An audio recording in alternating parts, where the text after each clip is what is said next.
السلام عليكم، كيف حالكم؟ شو أموركم؟ إن شاء الله تكونوا تمام.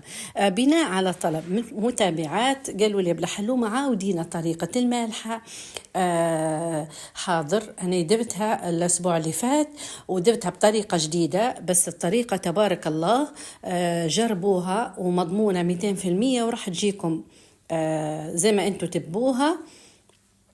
بس لازم القصة متاعها تجي سميكة، ما تجيش رقيقة هلبة باش ما تنحرقش وتجيكم فيها بنة.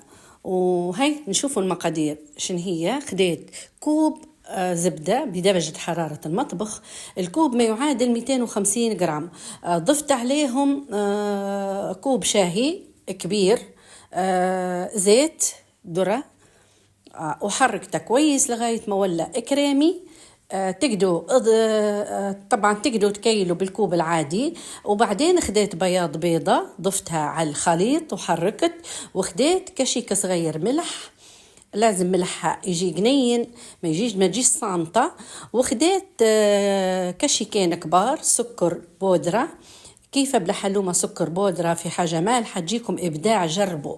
وخديت كشيكين كبار خل وحركتهم كويس. وبعدين نجول الدقيق خدي مني ما يعادل 3 أكواب ونص دقيق بالكوب المعياري، تمام. وظرف بيكنج باودر، انتوا تقدروا تكيلوا بكوب المية العادي جدا. وهم الأكواب المعيارية في كل محل مواد منزلية تلقيهم موجودات بكترة يعني. خلاص هنا يخدي مني بالنسبة للدقيق 3 أكواب ونص دقيق وظرف بيكنج باودر.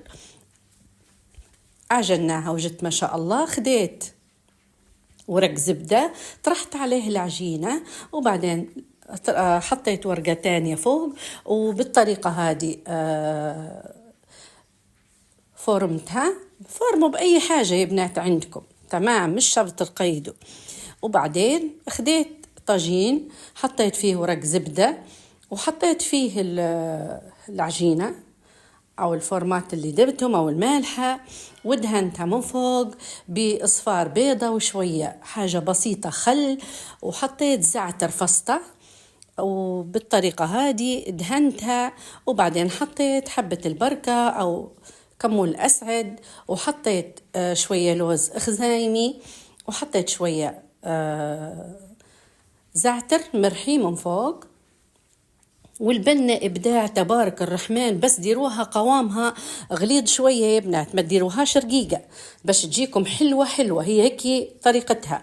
خلاص وجدت جنينة تبارك الله، حطيتها في الكوشة من تحت من الوسط درجة حرارة 150، تحمرت من فوق من اللوطة. وجدت إبداع تبارك الله. هاي جربوها، مش راح تندموا، تلاقوا وصفة جديدة. سليمة.